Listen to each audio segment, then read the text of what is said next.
মাজে দেবী সরস্বতী রে নয়না চলে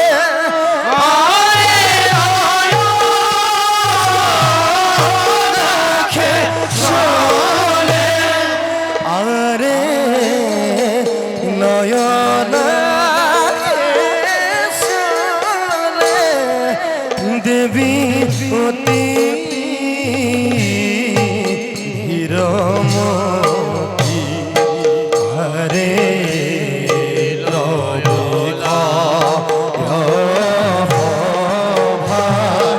মাজে দেবী সরস্বতী হরে তুমি পাইলা গোয়া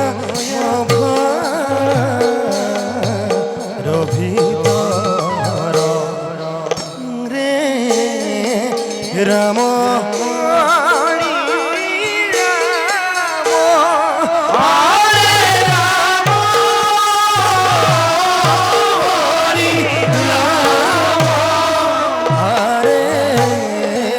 রাম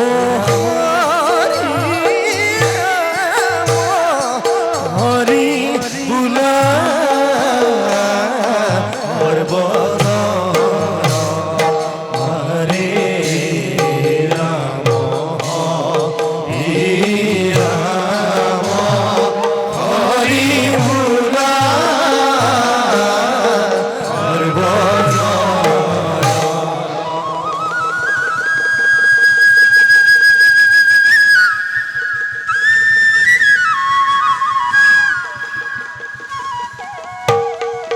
সরস্বতী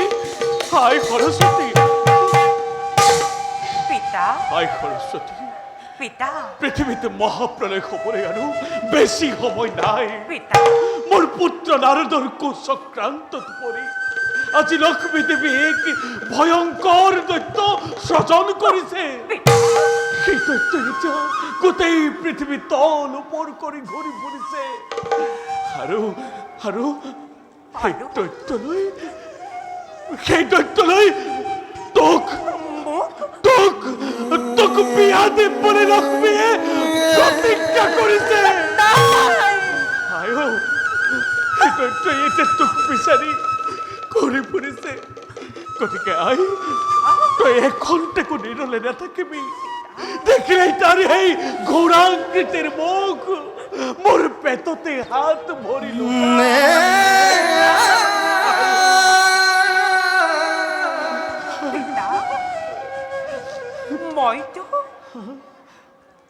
মইতো লক্ষ্মী একো দুখ কৰা নাই লক্ষ্মী মোৰ প্ৰতি এনে কুভাৱ কিয় হ'ল আৰু লক্ষ্মী এনে কুকাৰ্যত বিষ্ণুৱে কিদৰে সমৰ্থন কৰিছে বিষ্ণুৱে সমৰ্থন কৰা নাই বিষ্ণুৱে সমৰ্থন কৰা নাই আই আমি ব্ৰহ্মা বিষ্ণু মহেশ্বৰ তিনিওজন মিলি মহাপ্ৰলয়ৰ বিষয়ে গোপনে আলোচনা কৰি আছিলো এতিয়া অৱশ্যে বিষ্ণুৱে লক্ষ্মীৰ কাষলৈ গৈছে কিন্তু আই তই অকলহৰে কেতিয়াও নাথাকিবি পিতা মই কিন্তু আৰু সহ্য কৰি নাথাকিম মই যদি তোমাৰ কন্যা সৰস্বতী হওঁ লক্ষ্মীয়ে জীপাত ব্ৰহ্মখেল মোৰ বুকুলৈ নিক্ষেপ কৰিছে সেই পাত পুনৰ মই লক্ষ্মীৰ বুকুলৈ ঘূৰাই পঠাম তেতিয়া বুজিব লক্ষ্মীয়ে এই ত্ৰিজগতত লক্ষ্মী শ্ৰেষ্ঠ নে এই সৰস্বতী শ্ৰেষ্ঠ এতিয়া সেইবিলাক কৰাৰ সময় নহয় কেনেবাকৈ যদি সেই তথ্যই তোক বিবাহ কৰিবলৈ হয় তেন্তে মোৰ সমস্ত জ্ঞান ভাণ্ডাৰ অনাৰ্যৰ হাতলৈ গুচি যাব গতিকে আই তই এখন টিকো নিৰলে নাথাকিবি বলাই আমি অন্য স্থানে যাওঁ পিতা আই তাৰ বাবে তুমি অকণো চিন্তা নকৰিবা সেই দৈত্যই মোক বিবাহ কৰাব নোৱাৰে তাৰ ব্যৱস্থা মই নিজেই কৰিম আই আপুনি আপুনি পিতা যাওক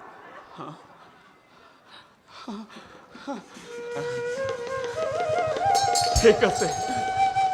মই যাওঁ পিতা কিন্তু তই সাৱধানে থাকিবি আই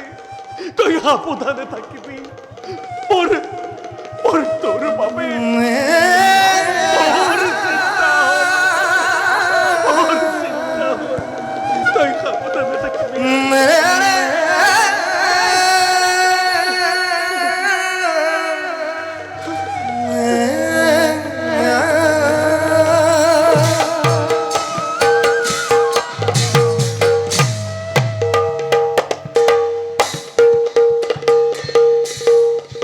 লক্ষ্মী বিষ্ণু পত্নী বুলি গৰ্বতে তুমি সকলো ধৰ্ম কাৰ্য পাহৰি পেলাইছা দৈত্যলৈ দৈত্যলৈ বিবাহৰ প্ৰস্তাৱ দি এই জগতবাসীৰ ওচৰত তুমি মোক হেৰজ্ঞান কৰাইছা কিন্তু এই সৰস্বতী ইমান বুদ্ধিহীনা নাৰী নহয় যে কাৰোবাৰ ক্ৰোধচক্ৰান্ত মতে মই সকলো কাৰ্য সমৰ্পণ কৰিম চাওঁ বাৰু লক্ষ্মী তুমি সেই দুদান্তৰ দৈত্যলৈ মোক কিদৰে বিয়া দিয়া লক্ষ্মী ময়ো চাওঁ তুমি সেই দুদান্তৰ দৈত্যলৈ মোক কিদৰে বিয়া দিয়া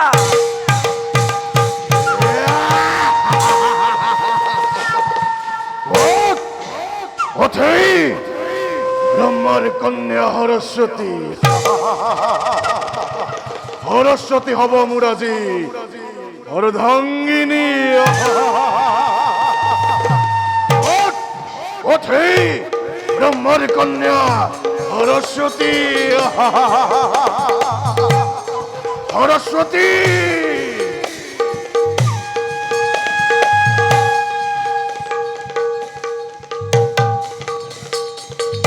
সৰস্বতী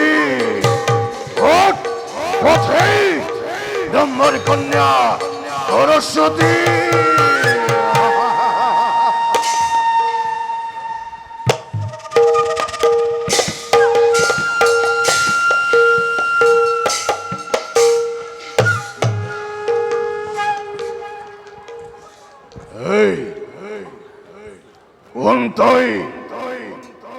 কোন তই কুৎসিত নাৰী যখিনী নে কিবা ভূতনী এই হয় দৈত্যৰ আগত কৰো ভয় নচলিব এ তোৰ সত্য পৰিচয় দৈত্যপতি মই ভূতনী যখিনী একোৱেই নহয় কোন তই মই লক্ষ্মী আই ডাকি সৰস্বতী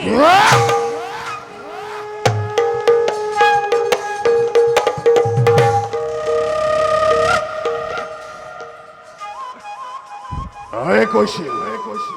এই বিশ্ব ব্ৰহ্মাণ্ডৰ ভিতৰত তোৰ সমান সৰস কোনো সুন্দৰী নাই বুলি তেনেস্থলত তই সৰস্বতী মোৰ বিশ্বাস নহয় দৈত্যপতি আপোনাৰ মাতৃয়ে মিছা আশ্ৰয় লৈছে এই পৃথিৱীত সৰস্বতী নামেৰে কোনো সুন্দৰী নাই যদি আপুনি এই কুৰূপা সৰস্বতীক পত্নী ৰূপে গ্ৰহণ কৰে মই কৃতাৰ্থ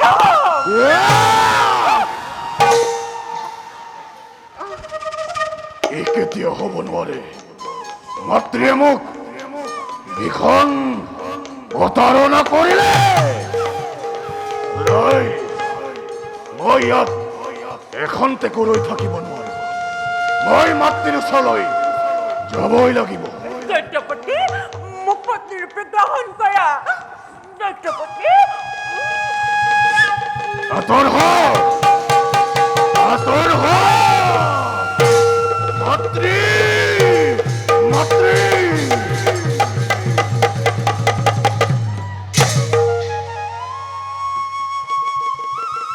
লক্ষ্মী তুমি জিপাত ব্ৰহ্মখেল মোৰ বুকুলৈ নিক্ষেপ কৰিছিলা সেইপাত ব্ৰহ্মখেল মই পুনৰ তোমাৰ বুকুলৈ ঘূৰাই পঠাইছো চাওঁ বাৰু লক্ষ্মী তুমি এই দৈত্যৰ পৰা কিদৰে ৰক্ষা পোৱা লক্ষ্মী ময়ো চাওঁ তুমি সেই দৈত্যৰ পৰা কিদৰে ৰক্ষা